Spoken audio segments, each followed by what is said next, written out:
Forms and nutrition in plants and animals में हम आते हैं। इसके अंदर कुछ टर्म्स है, छोटे छोटे से टर्म्स आपने याद रखने हैं कि ये क्या है। न्यूट्रिएंट्स और न्यूट्रिशन पे पहले आते हैं।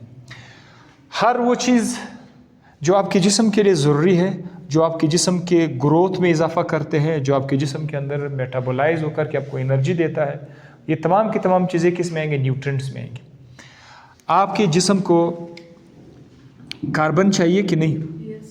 आपके जिस्म को नाइट्रोजन चाहिए, ऑक्सीजन चाहिए, फास्फोरस चाहिए, सल्फ़र चाहिए। तो ये तमाम के तमाम चीज़ें आपको एज सच सिंगल तो नहीं मिलेंगे, ये आपको सॉइल के अंदर आपको मिलेंगे, या फिर आपको ये प्लांट्स के अंदर आपको मिलेंगे, या फिर ये आपको मीट के अंदर आपको मिलेंगे ना। यहाँ से आप गोश्त खाओगे तो आपको ये चीज़ें मिलेंगी, आप प्लांट खाओगे, सब्जियां खाओगे तो आपको ये चीज़ें मिलेंगी, और ये आपको सॉइल से भी मिल जाएंगी। सॉइल के लिए फिर प्लांट को फिर इन चीज़ों से चाहिए। तो ये चीज़ें हमारे जिस्म के लिए ज़रूरी है। किन दो चीज़ों के लिए याद रखिएगा? हमारे बॉडी को चाहिए ग्रोथ, और क्या चाहिए? मेटाबॉलिज्म चाहिए। तो हर वो चीज़ जो ग्रोथ और मेटाबॉलिज्म में चाहिए, रिक्वायर्ड है, इनका नाम है न्यूट्रिएंट्स या कॉल्ड न्यूट्रिएंट्स। और डेफिनेशन देखिए, substances need for what? For growth and metabolism is called nutrients. तो एक तो नहीं है, बहुत ज़्यादा है। अच्छा, उसके बाद ये क्या चीज़ है? न्यूट्रिशन। वो न्यूट्रिशन एक प्रोसेस है। न्यूट्रिशन एक प्रोसेस है, ये एक अमल है जिसमें कोई जानदार अपने माहौल से इन चीज़ों को उठाए और उससे उनके जिस्म को ग्रोथ और मेटाबॉलिज्म मिले। इस प्रोसेस को फिर क्या कहते हैं?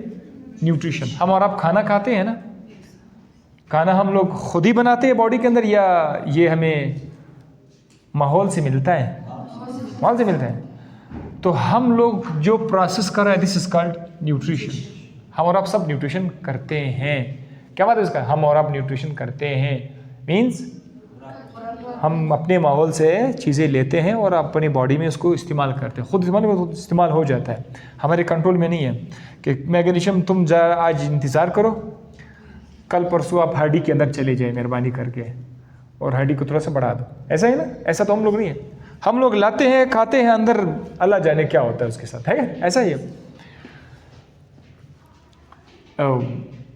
ये जो किसान हजरात लोग क्या करते हैं, दिस इज सॉइल, और वो इसके अंदर ना बीज डाल देते हैं। सॉइल के अंदर क्या करते हैं?